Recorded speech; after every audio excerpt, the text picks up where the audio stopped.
किसी मनुष्य की जब अकाल मृत्यु हो जाती है तो उसके प्रियजन उनकी कुछ वस्तुओं को उनकी याद में अपने पास रख लेते हैं। मृत व्यक्ति की कुछ ऐसी वस्तुएं होती हैं जिन्हें भूलकर भी नहीं रखना चाहिए। उसका भारी परिणाम पूरे परिवार को भुगतना पड़ सकता है। मृत व्यक्ति के परिवार वाले उनकी वस्तुओं का उपयोग भी करने लग जाते हैं, लेकिन मनुष्य को मृत व्यक्ति की कुछ वस्तुओं का उपयोग कभी नहीं करना चाहिए, क्योंकि इन वस्तुओं के साथ उस मृत व्यक्ति की ऊर्जा जुड़ी हुई होती है। एक कथा जिसे सुनने मात्र से कोटि कोटि पाप नष्ट हो जाएंगे, साथ ही पता भी चलेगा कि कौन सी वस्तुएं हैं जो हमें मृत व्यक्ति की नहीं रखनी चाहिए। एक बार गरुड़ जी, जो भगवान विष्णु के वाहन हैं, वे अपने मन में शंका लेकर भगवान श्री कृष्ण के पास द्वारका में आते हैं।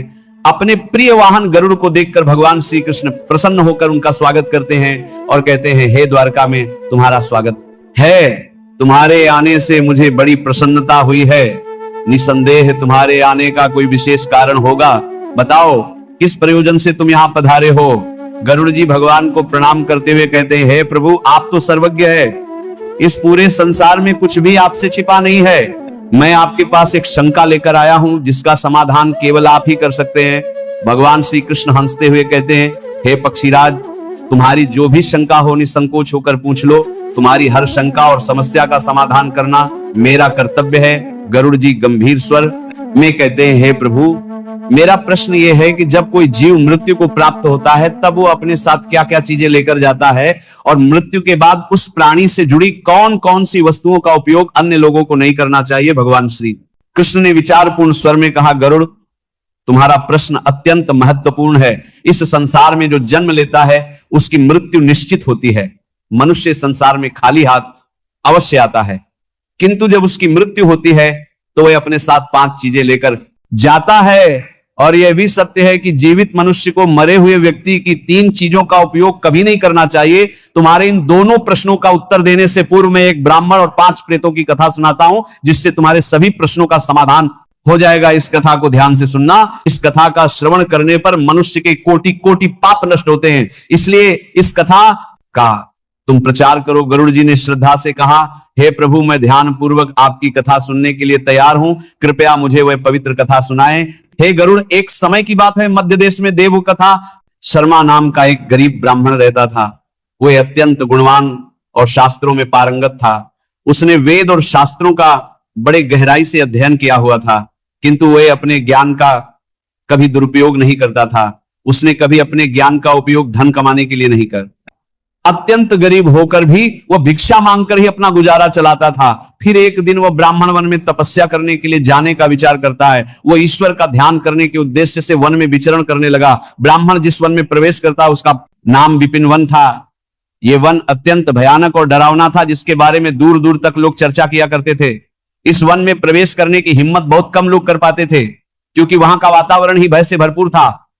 विपिन वन में ऊंचे ऊंचे पेड़ थे, जिनकी शाखाएं इतनी घनी थी कि सूर्य की किरणें भी नीचे तक नहीं पहुंच पाती थी। इनमें से कुछ पेड़ प्राचीन काल से खड़े थे, जैसे महावृक्ष जिनकी विशाल जड़ें जमीन से बाहर निकलकर हर दिशा में फैली हुई थी। वहां पर वट वृक्ष और अश्वत्थ जैसे वृक्षों की भरमार थी, जो अपने नीचे किसी को भी दबा सकते थे। इस भयंकर वन में मांडवा और शमी जैसे पेड़ भी थे, जिनके पास से गुजरते हुए लोगों के रोंगटे खड़े हो जाते थे। इन वृक्षों की शाखाएं मुड़ी तुड़ और विकृत थी, और उन पर अक्सर अजीब से जीव लटके रहते थे। वहां उगने वाले पौधे भी डरावने थे, विष्कांबा साधारण नहीं थे। यहाँ काले पंखों वाले उल्लू दिन में भी विचरण करते थे, जिनकी भयानक आवाजें हवा में गूंजती थी। जंगली भेड़िए अपने शिकार की तलाश में हमेशा घूमते रहती थी थे, और उनकी आंखें अंधकार में चमकती थी। काले धब्बों वाले तेंदुए और हिंसक भालू भी यहाँ आम थे।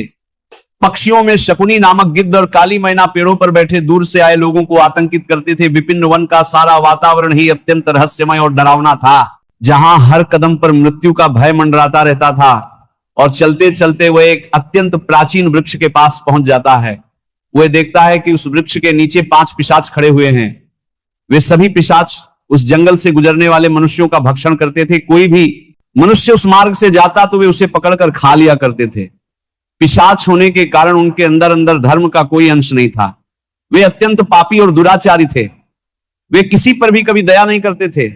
जब वो ब्राह्मण उस वृक्ष के पास आता है तो वे पिशाच एक दूसरे से कहने लगते हैं, अरे वाह, देखो भाई, हमारे लिए आज ताजा ताजा भोजन आ रहा है, सबसे पहले मैं ही इस ब्राह्मण को खाऊंगा, इसका मांस तो कितना स्वादिष्ट होगा। ये ब्राह्मण केवल सात्विक भोजन ग्रहण करता होगा, इसलिए इसके शरीर में किसी भी प्रकार के रोग को बैला पर्दे ले करता होगा। तो को करता होंगे, किस कारकों को करता होंगे, को करता होंगे, पारली को करता होंगे, को करता होंगे नहीं होंगे, कोई कीड़े और कृमि भी नहीं होंगे, इसका मांस खाने में बड़ा आनंद आएगा। हाँ हाँ हाँ हाँ। दूसरा पिशाच कहता है इस ब्राह्मण का भक्षण तो मैं ही करूंगा। आज कई दिनों के पश्चात शिकार हाथ लगा है। इस प्रकार से वे पिशाच उस ब्राह्मण को खाने के लिए आगे आते हैं, लेकिन जब वह ब्राह्मण उन पिशाच को देखता है तो वह बिल्कुल भी भयभीत नहीं होता है। वह ब्राह्मण भगवान विष्णु का परम भक्त था और वह हर समय श्री हरि का नाम जपता रहता था, इसलिए उसे किसी से भी कोई भय नहीं लगता था। उन पिशाच को देखकर भी ब्राह्मण भयभीत नहीं हुआ और उन पिशाच की ओर देखते हुए उन्हें प्रणाम करने लगता है और कहता है हे पिशाच, तुम्हें नमस्कार है।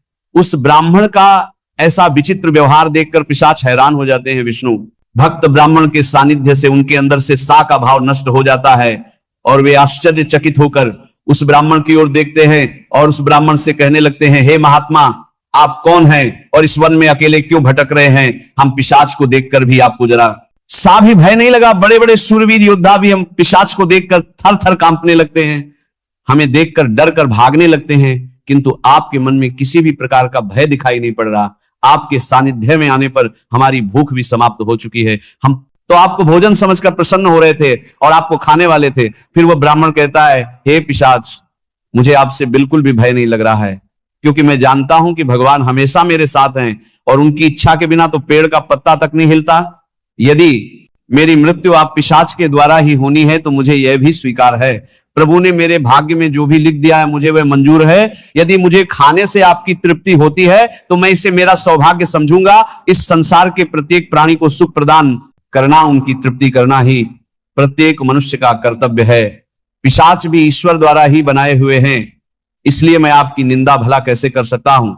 ब्राह्मण के ऐसे वचन सुनकर वे सभी पिशाच आश्चर्यचकित हो जाते हैं और उस ब्राह्मण से कहने लगते हैं हे ब्राह्मण देवता, आपके के वचन अत्यंत सुंदर हैं, जिन्हें सुनकर ही हमारी तृप्ति हुई है। हम आपका भक्षण नहीं करेंगे। कृपया आप हमें बताइए कि आप कौन है और किस कारण से आप इस वन में भटक रहे हैं। वह ब्राह्मण कहता है हे पिशाच, मेरा नाम देव शर्मा है और मैं प्रभु की भक्ति करने के लिए इस वन में उचित स्थान खोज रहा था, किंतु आपको देखकर लगता है कि आप बहुत कष्ट में हैं। मुझे बताइए कि किस कारण से आपको पिशाच बना पड़ा। यदि मैं आपकी कोई सहायता कर सकता हूं तो आप अवश्य कहे। मैं अपने सामर्थ्य के अनुसार आपकी जो भी हो सके मदद अवश्य करूंगा। ब्राह्मण की बातें सुनकर सभी पिशाच सुन्न हो जाते हैं और कहने लगते हैं हे द्विज श्रेष्ठ, आपको बार बार प्रणाम है। हम सभी पिशाच हमारे पाप कर्मों के कारण ही बने हैं।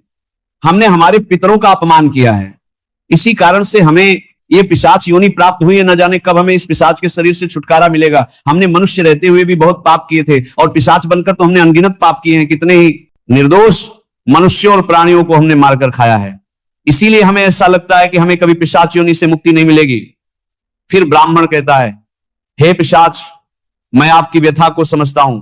कृपया आप मुझे बताइए मैं किस प्रकार से आपको मुक्ति दिला सकता हूं। मैं मध्य देश में रहने वाला देव शर्मा ब्राह्मण हूं। मैंने अनेक तप व्रत और उपवास किए हैं, इसलिए आपकी मुक्ति के लिए भी यदि कोई व्रत उपवास हो तो मुझे बताइए, वह मैं अवश्य करने का प्रयास करूंगा।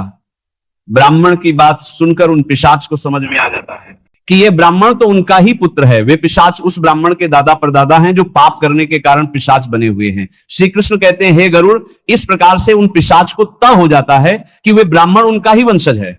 फिर वे सभी पिशाच अपने अपने पाप कर्मों के विषय में बताने लगते हैं। पहला पिशाच जिसका नाम ऊंची था वह आगे बढ़ा। उसका शरीर मांस और खून से सना हुआ था और उसकी आंखों में अधर्म की अग्नि जल रही थी। उसने कांपते हुए ब्राह्मण से कहा मेरा नाम ऊंची इसलिए पड़ा क्योंकि मैं हमेशा दूसरों का बचा हुआ और जूठन खाया करता था। मैं पिछले जन्म में बृहस्पति था और तुम्हारा 5 पीढ़ी पहले का पूर्वज था। एक समय में मैं बहुत विद्वान और आदरणीय ब्राह्मण था। मैंने यज्ञ और अनुष्ठान किए, लेकिन धीरे धीरे मेरी लालसा बढ़ गई। मुझे लोगों द्वारा छोड़ा हुआ भोजन खाने की आदत पड़ गई। दूसरों के झूठे भोजन में मुझे स्वाद आने लगा। मैंने ये जानने के बावजूद कि यह अधर्म है, झूठे भोजन का आदान प्रदान शुरू कर दिया। एक दिन जब मैंने पवित्र यज्ञ के बाद बचा हुआ ऊंची भोजन खा लिया, उसी भोजन से मेरे शरीर में विष निर्माण हुआ और उसी क्षण मेरी मृत्यु हो गई। अब मैं पिशाच बनकर ऊंची भोजन करता हूं और यही मेरा श्राप है। दूसरा पिशाच जिसका नाम नग्न अंग था, वह आगे आया। उसका पूरा शरीर नग्न अंग था और उसकी हड्डियां दिख रही थी। उसने ब्राह्मण की ओर देखकर कहा, मेरा नाम नग्न अंग इसलिए पड़ा क्योंकि मैं हमेशा निर्वस्त्र रहकर स्नान करता। पूर्व जन्म में मेरा नाम शरद चंद्र था और मैं तुम्हारा 6ठी पीढ़ी का पूर्वज था। मैं एक ब्राह्मण कुल में जन्मा था और मेरे पास ज्ञान और तप की शक्ति थी, लेकिन मैं अपने शरीर का घमंड करने लगा। मुझे स्नान करते समय नग्न रहने में आनंद आता था और मैंने समाज के नियमों का अपमान किया। मैं इसे स्वाभाविक मानता था, परंतु यह अधर्म था। एक दिन जब मैं नगर के तालाब में नग्न होकर स्नान कर रहा था, तभी जल देवता ने मुझे श्राप दिया कि मैं अपने घमंड के कारण पिशाच योनि को प्राप्त करूंगा। मेरी मृत्यु भी उसी तालाब में डूबने से हुई। अब मैं पिशाच हूं और मेरा शरीर हमेशा नग्न रहेगा, जैसे मैंने अपने ब्राह्मण धर्म का अपमान किया था। तीसरा पिशाच जिसका नाम सौवस्त्र था, उसके शरीर पर मृत लोगों के फटे हुए कपड़े लिपटे हुए थे। उसकी आवाज में दर्द था। उसने कहा, मैं इस योनि में इसीलिए हूं क्योंकि मैंने हमेशा मृत व्यक्तियों के कपड़े चुराए। पिछले जन्म में मेरा नाम अच्युतानंद था। मैं तुम्हारे पूर्वजों में से था और एक आदरणीय ब्राह्मण कुल से संबंध रखता था, लेकिन मेरे मन में लोभ बढ़ गया था। मैं स्मशान भूमि पर जाकर मृतकों के वस्त्र चुराता और उन्हें बेचता था। अब मरे हुए लोगों के वस्त्र पहनकर मुझे सुख की अनुभूति होती थी। मेरे इस अधर्म को देखकर देवताओं ने मुझे श्राप दिया कि मेरी मृत्यु भी स्मशान में होगी और मैं पिशाच बनकर हमेशा शवों के वस्त्र पहनूंगी। मेरी मृत्यु स्मशान में ही हुई, जहां एक भयंकर पिशाच ने मुझे मार दिया। मुझे मृतकों के वस्त्र पहनने का श्राप मिला है। चौथा पिशाच जिसका नाम अशौच था, उसकी उपस्थिति इतनी गंदी और बदबूदार थी कि ब्राह्मण को सांस लेना कठिन हो गया। अशौच ने कहा, मेरा नाम अशौच इसलिए पड़ा क्योंकि मैंने हमेशा अपवित्र और गंदी चीजों में खुद को लिप्त रखा। मैं पिछले जन्म में धर्मराज था और तुम्हारा पूर्वज था। मेरे जीवन में शुद्धता का कोई स्थान नहीं था। ब्राह्मण होते हुए भी मैंने अपवित्र में जीवन बिताया। मैंने कभी अपने तन और मन की शुद्धता का ध्यान नहीं रखा। गंदे वस्त्र पहने और अपवित्र स्थानों पर रहा। मैं स्नान नहीं करता था और यह सब जानकर भी मैंने धर्म के नियमों का पालन नहीं किया। मेरे इस पाप के कारण देवताओं ने मुझे श्राप दिया कि मैं अशुद्ध में लिप्त रहकर ही इस पिशाच योनि में भटक मेरी मृत्यु एक गंदे तालाब में डूबकर हुई। अब मैं इस पिशाच योनि में हूं जहां मैं हमेशा अपवित्र से घिरा रहता हूं। अंत में पांचवा पिशाच कृभ्यद था। उसका मुख रक्त से लथपथ था और उसके हाथों में मांस के टुकड़े थे। उसने भयावह हंसी के साथ ब्राह्मण से कहा, मैं कृभ्यद हूं क्योंकि मैं मांस और रक्त का लोभी था। पूर्व जन्म में मेरा नाम सोमदेव था और मैं तुम्हारा पूर्वज था। मैंने ब्राह्मण होते हुए भी हिंसा और क्रूरता का जीवन अपनाया। मुझे मांसाहार और हत्या में आनंद आता था। मैंने कई निर्दोष प्राणियों का खून बहाया और उनका मांस खाया। मैंने अपने परिवार और समाज की मर्यादाओं का उल्लंघन किया। मेरे इस अधर्म के कारण मेरी मृत्यु एक मांसाहारी भोज के दौरान हुई। जब मैंने गाय का मांस खाया, देवताओं ने मुझे श्राप दिया कि मैं इस पिशाच योनि में आकर रक्त और मांस का लोभी बनूंगा। अब मैं हमेशा कव्यार बना हुआ हूं। इस प्रकार से वे पिशाच कहते हैं, हे वत्स, हम हमेशा ही उच्च वस्त्र पहनते थे। गंदे मैले वस्त्र पहनकर ही भोजन, पूजा पाठ आदि कार्य किया करते थे। हमने हमेशा ही उच्च भोजन ही ग्रहण किया है। इसी कारण से हमारी ये दुर्गति हुई है। हम निर्वस्त्र होकर स्नान करते थे, जिस कारण से हमारे पितृगण हमसे रुष्ट हो गए। हमने कभी ओं के लिए भोजन अर्पित नहीं किया। इसी कारण से हमें मृत्यु के पश्चात प्रेत बनना पड़ा। फिर वे पिशाच कहते हैं, हे वत्स, तुम तुम्हारे ही वंश से हो। हम तुम्हारे पूर्वज हैं। ये ईश्वर की ही कृपा है कि उन्होंने तुम्हें हमारे पास भेजा है। अब हमें यकीन हो गया है कि तुम हमें मुक्ति अवश्य दिलाओगा। हे वत्स, तुम अभी जाओ और हमारी मुक्ति के लिए उपाय करो। अपने पूर्वजों की ऐसी दशा देखकर वह ब्राह्मण अत्यंत दुखी हो जाता है और सोचने लगता है कि प्रत्येक मनुष्य का यह निहित कर्म है कि वह अपने पूर्वजों को मुक्ति दिलाने के लिए कार्य करे। वह ब्राह्मण उन पिशाच को वचन देता है और कहता है, हे पितामह, मैं आपकी मुक्ति के लिए अवश्य उपाय करूंगा। फिर वह ब्राह्मण मुनि अगस्त्य के पास जाता है और उन्हें पितरों की मुक्ति के लिए उपाय पूछता है। मुनि अगस्त्य उस ब्राह्मण को पितरों की मुक्ति के लिए किए जाने वाले तर्पण, श्राद्ध, पिंडदान, दान, धर्म आदि क्रियाओं के बारे में बताते हैं। फिर वह ब्राह्मण पवित्र नदी के तट पर जाकर अपने पूर्वजों के लिए वे सभी कार्य करता है जो मुनि अगस्त्य ने बताए हुए होते हैं। वह पहले नदी के पवित्र जल से तर्पण करता है, फिर नदी के तट पर बैठकर पिंड दान करता है और उससे जो कुछ भी हो सके उसी के अनुसार दान धर्म करता है। इस प्रकार से उस ब्राह्मण के द्वारा तर्पण और दान धर्म करने से वे सभी पिशाच मुक्त हो जाते हैं और स्वर्ग की ओर जाने लगते हैं। फिर श्री कृष्ण गरुड़ से कहते हैं, हे गरुड़, इसीलिए मनुष्य को कभी उचट वस्त्र नहीं पहनने चाहिए, अर्थात गंदे और मैले कपड़े नहीं पहनने चाहिए, कभी उचट भोजन ग्रहण नहीं करना चाहिए, दूसरों का झूठा जमीन पर पड़ा हुआ दूसरों के द्वारा लांघा गया तथा पितरों को अर्पण किए बिना कि गया भोजन उच्चिष्ट भोजन होता है। हे गरुड़, अब मैं तुम्हें मृत व्यक्ति की उन वस्तुओं के विषय में बताता हूं जिनका उपयोग जीवित मनुष्य को कभी नहीं करना चाहिए, इसीलिए तुम ध्यान से सुनो। हे गरुड़ मनुष्य, इस संसार में जन्म लेकर कई भौतिक सुखों के मोह में पड़ जाता है, मृत्यु के बाद भी उसका उन वस्तुओं के प्रति मोह नहीं छूटता है। जब तक मनुष्य सांसारिक वस्तुओं का मोह त्याग कर संपूर्ण रूप से ईश्वर को अपना नहीं लेता, तब तक वह अलग अलग योनियों में जन्म लेकर पृथ्वी लोक पर ही भटकता रहता है।